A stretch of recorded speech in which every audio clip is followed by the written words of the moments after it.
Good day guys, welcome to my channel. Assalamu alaikum. Xush kelibsizlar men kanalimda. In today's video we'll be talking about environmental impacts of logging. Bugun daraxt kesishni tabiatga ta'sirlari haqida gaplashamiz and we'll be learning all new words of this unit. Shu mavzu haqida turli xil so'zlarni o'rganishga harakat qilamiz. So, mind you guys, in this videos I'm using Barron's IELTS essential words. That's why if you find any of these books somewhere in the bookstore, please buy one because these are going to be really essential, beneficial for you to learn these words quickly. As I explained, you will have to read the book as well, so you'll grow your comprehension, and every single thing that you want to improve will improve for the IELTS with the help of this book and my videos. So stay tuned and hit the subscribe button, and don't forget to kind of click that bell as well so that you will get notified once I publish new videos to this channel.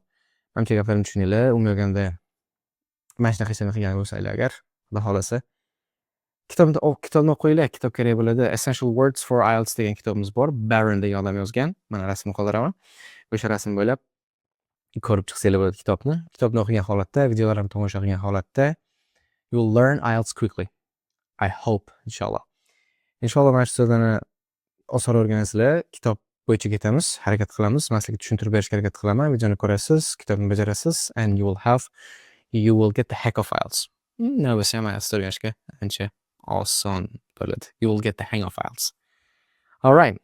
Let's start with the first word we have here. Birinchi so'zdan boshlaymiz. Aquatic yozlar ekan. E'tibor beramiz bolalar. Men inglizchalab spelling qilmayman. AQUATIC. Unaqa qilib spelling qilib o'tirmayman. Shunchaki o'zbekcha qanaqa o'qisanglar, xuddi shunaqa qilib aytib ketaman. Yodlashing oson bo'ladi, chunki maktabda harflab o'qiganlar edi, inglizcha spelling qilmagansizlar. O'zbekchalab har bitta harfni o'z holatiga o'qigansizlar. Biz ham shunaqa qilib o'qiymiz.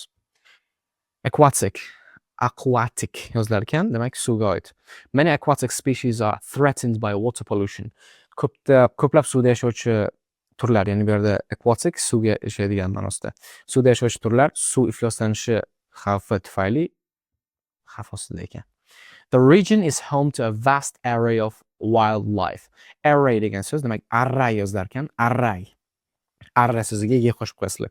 Array degani bu yerda hozir xilma-xil ma'nosida.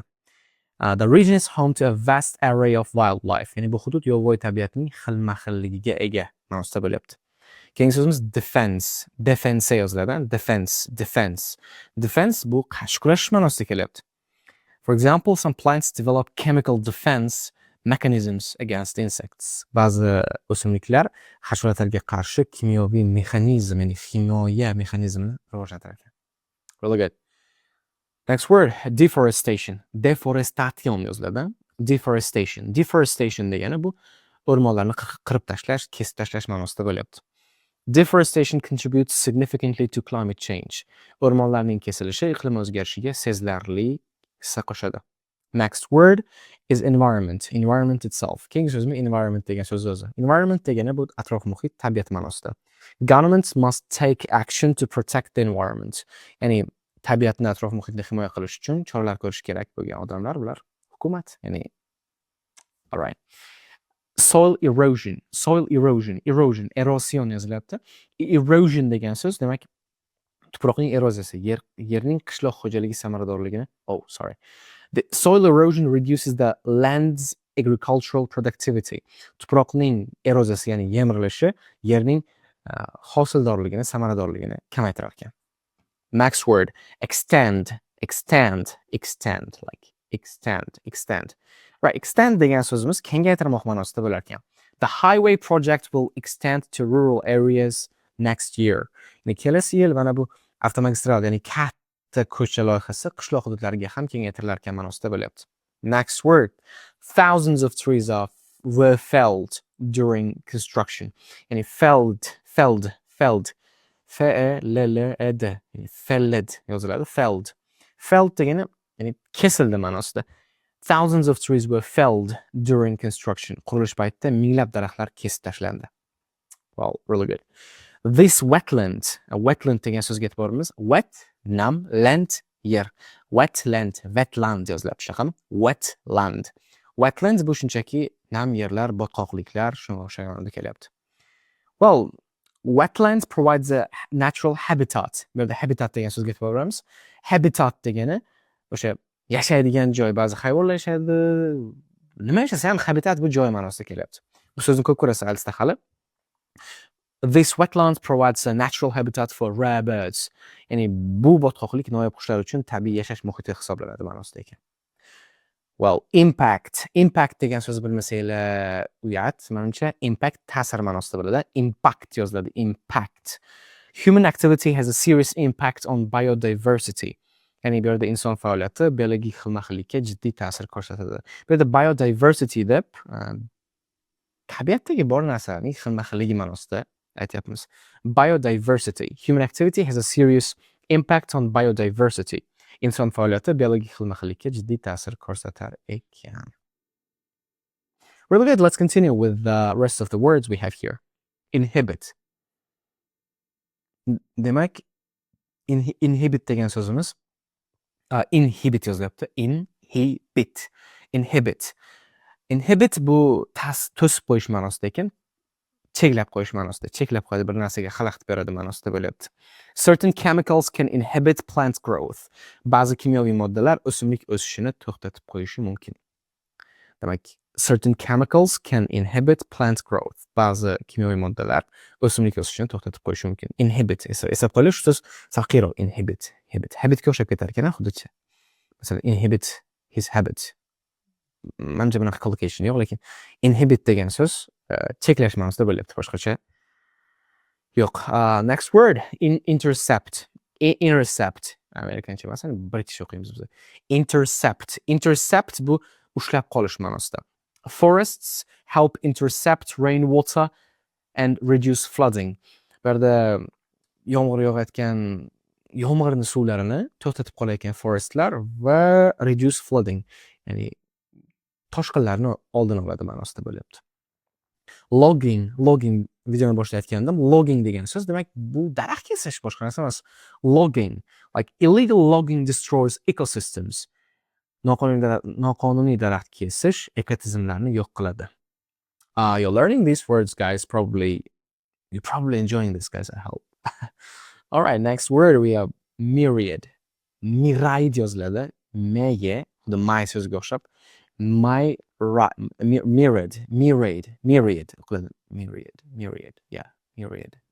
yes. Myriad o'qilar ekan, myriad yoziladi. Myriad. M-Y-R-I-A-D. Myriad ko'p ma'nosida, son sanoqsiz ma'nosida. Like the ocean contains a myriad of life forms. Okeanda hayot shakllarining son sanoqsiz turlari mavjud bo'ladi. Next word, nutrients. Nutrients bu ozuqa ma'nosida. Ozuqa. Nutrient. So, plants absorb so'rish ma'nosida, shimib olish ma'nosida bo'lyapti. Plants absorb essential nutrients from the soil. Tuproqdan o'simliklar kerakli minerallarni, ya'ni ozuqalarni o'ziga so'rib oladi ma'nosida aytyapmiz. Great. Pollution bu ifloslanish. Pollution deb yoziladi. Pollution. Ifloslanish, pollution. All right, pollution is a growing problem in urban areas. Ya'ni shahar hududlarida ifloslanish bu o'sayotgan muammo. Qaranglar, muammo o'sayotgan ham bo'lar ekan. Demak, growing, yeah. Growing o'sayotgan degan ma'noda kelyapti. Growing problem. Yaxshi. Plant roots help stabilize degan so'zga e'tibor beramiz. Stabilize yoziladi. Stabilize yoki stabilize deb yoziladi. S-T-A-B-I-L-I-Z-E. Stabilize deb o'qilar ekan. Stabilize degani demak barqarorlashtirish ma'nosida. Masalan, stabilizator degan narsani ko'p eshitgansizlar. Tokni stabil qilib beradigan narsa bor. Stabil ya'ni barqarorlashtirib beradi. O'ynab yurgan narsani bir xil qilib beradi. Masalan, kamerani stabilizatori bo'ladi bilsanglar agar. Kamera yugurib ketayotganlarida ham qimmatroq telefonlar yaxshiroq video oladi. Uni stabilizatori bor, ya'ni bir xil qilib beradi ma'nosida. Well, plant roots help stabilize the soil. Ya'ni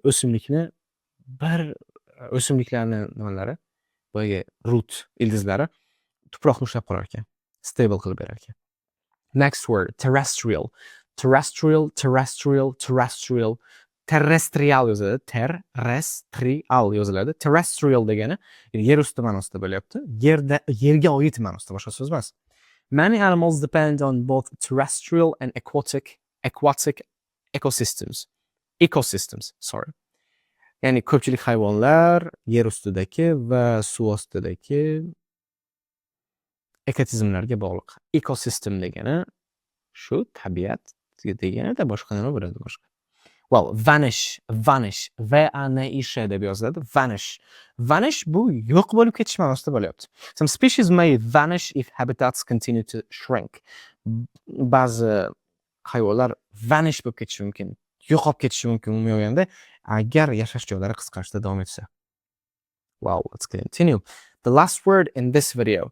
Bu videodagi oxirgi so'zimiz. Dense vegetation. Vegetation degani bu shu o'simliklar ma'nosida kelyapti. Like dense vegetation can prevent soil erosion. Ya'ni zich o'simliklar qoplami tuproqni yo'qolib ketishdan, parcha-parcha bo'lib ketishdan asrab qolar ekan. Erosion degan so'zni bo'y ko'rib chiqdik, yemirilish ma'nosida. Tog'larga chiqqan bo'lsanglar, agar tog'ni ustida o'sha tuproq bo'ladi, yomg'ir o'sha tuproqni olib tushadi baribir pastga. O'sha tuproqlar pastga tushmasligi uchun daraxtlar kerak bizga. Nima? O'sha vegetation kerak bo'ladi. Daraxt emas, yana o'simliklarni vegetation deb aytamiz umumiy ma'noda. So guys, see you in the next video. Don't forget to share this video with your friends and hit the like button, and please save this video. Continue listening while you are on the way or you are going home somewhere. Doesn't matter. Because this is not just the video that you should watch once, but multiple times. Have a great day. See you in the next video.